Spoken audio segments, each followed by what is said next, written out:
Hola a todos, en este vídeo de hoy hablaremos sobre las ideaciones suicidas para entender cómo funcionan, qué señales de alarma hay para poder apoyar a alguien de nuestro entorno o bien identificarlo en nosotros mismos. Hay una serie de síntomas que son los más comunes, que uno de ellos es sentir una gran desesperanza y desesperación ante la vida, pensar que las cosas difícilmente van a ir a mejor y que se tiene esa vía de escape. De hecho, es muy probable que las personas que experimentan alguna vez en su vida ideaciones suicidas, quizás si no se trata bien en el primer momento, quizás lo experimenten a lo largo de toda su vida, cada vez que sufran algún acontecimiento fuerte o cada vez que pasan por un cambio o algún proceso de ansiedad. Otro síntoma, lógicamente, es lo que acabo de mencionar, es una ansiedad muy elevada, muy agitada, tener agitación psicomotora, o sea, estar como nerviosa, ¿sabes? O nervioso todo el día, como queriendo hacer muchas cosas o justo al contrario,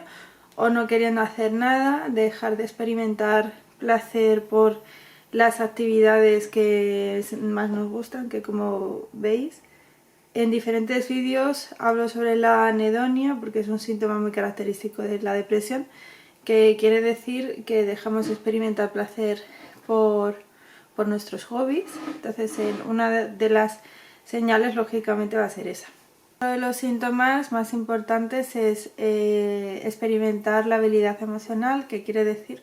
cambios emocionales constantes, ya pueden ser en un mismo mes, en una misma semana o incluso en el mismo día. Experimentar estados diferentes, o sea, pasar de la tristeza a la alegría,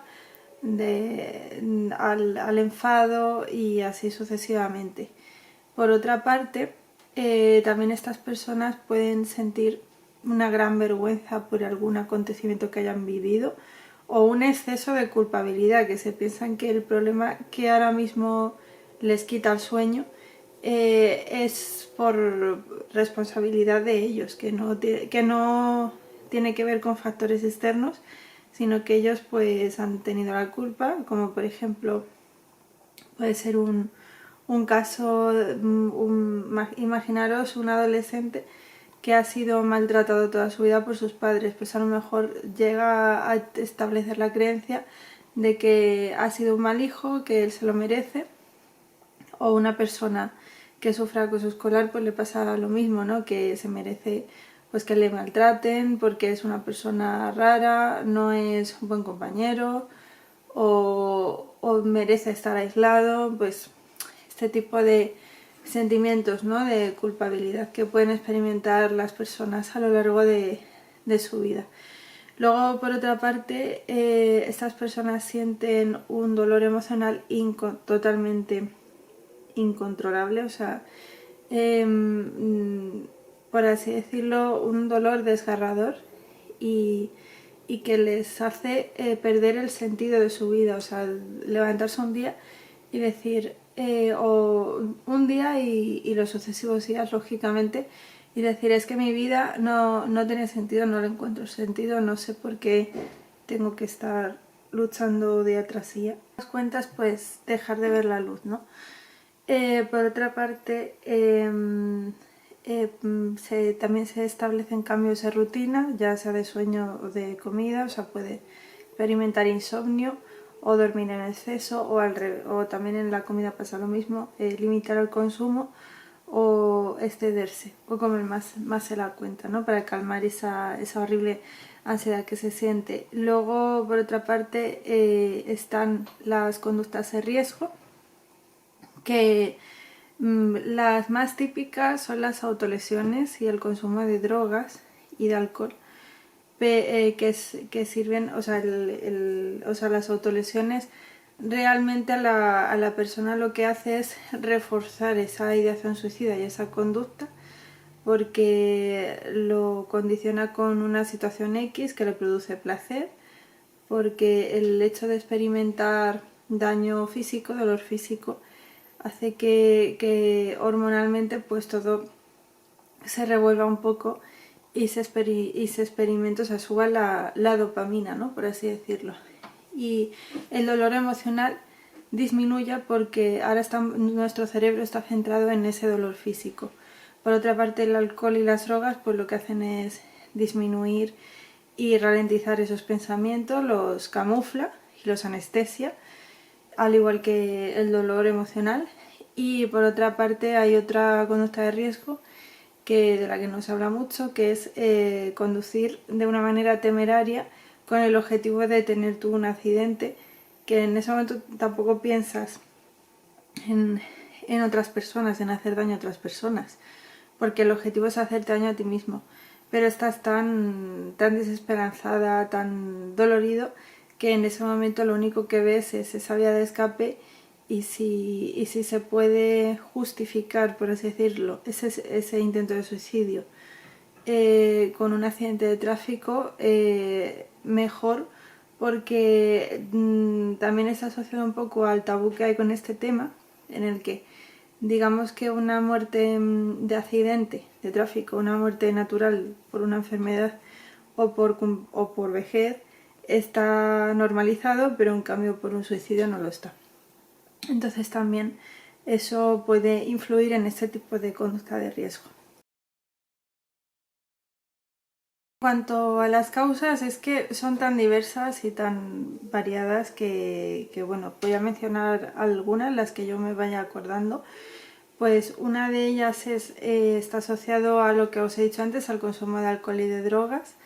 en el que pues esa persona no ve ya más vía de escape en su vida y decide concluir su vida de esta manera, ¿no?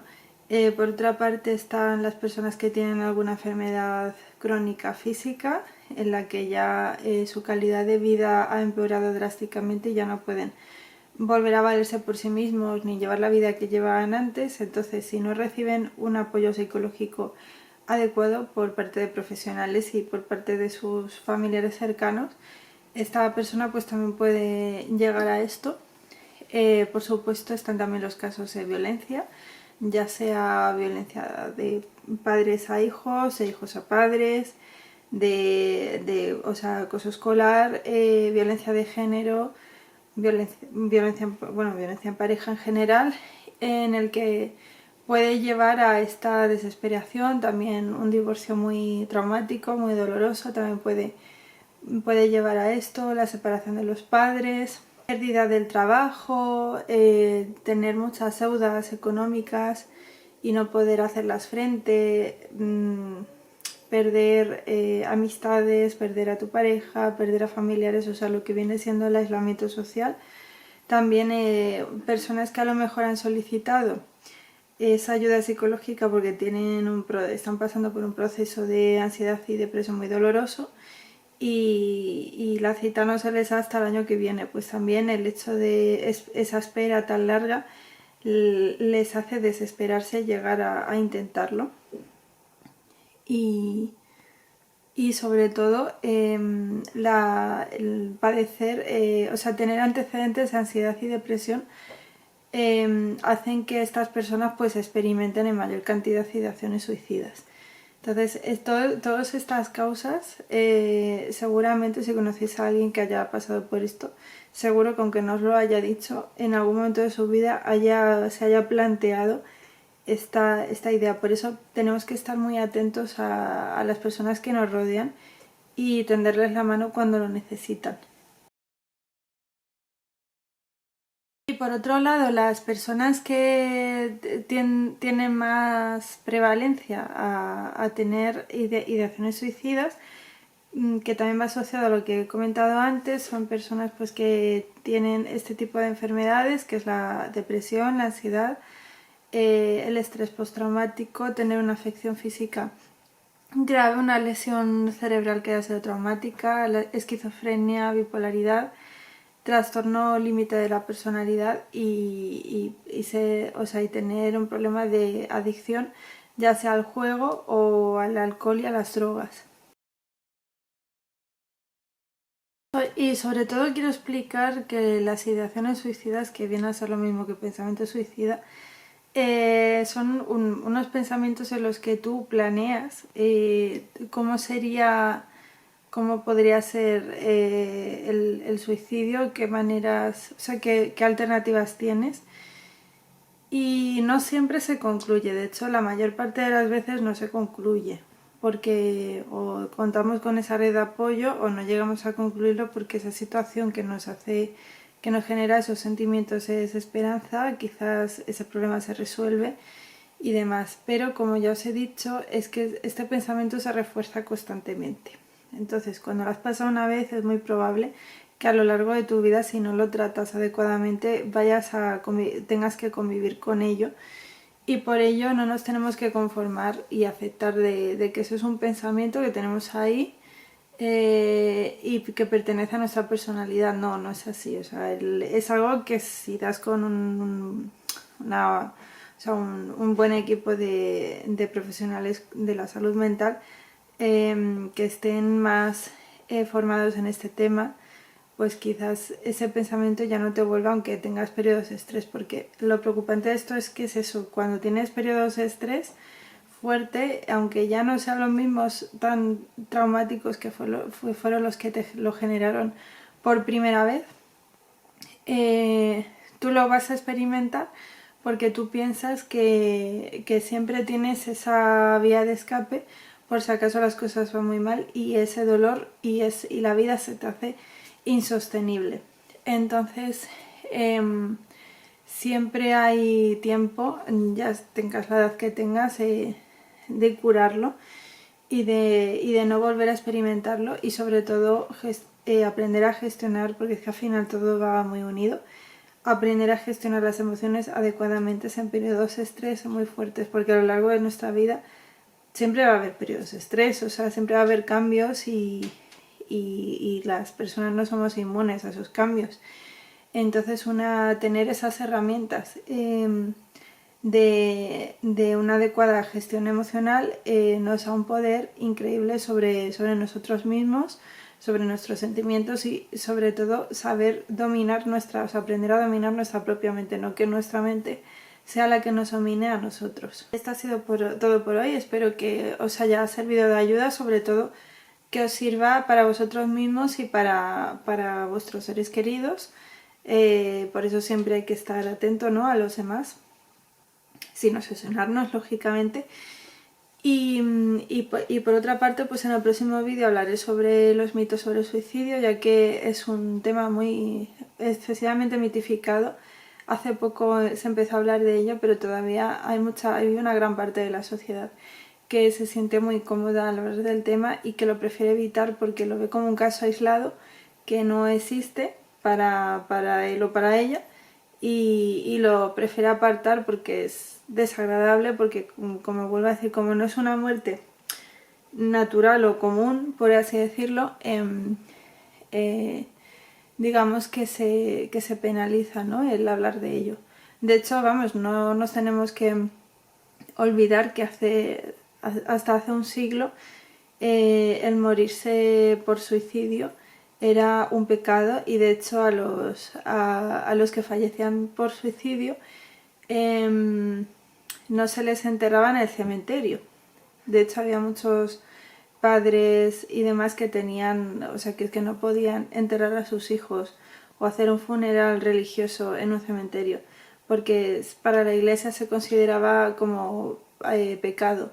Así que bueno, al menos hemos avanzado en ese sentido, que ya pues se empieza a hablar un poquito más, pero todavía nos queda mucho camino por recorrer.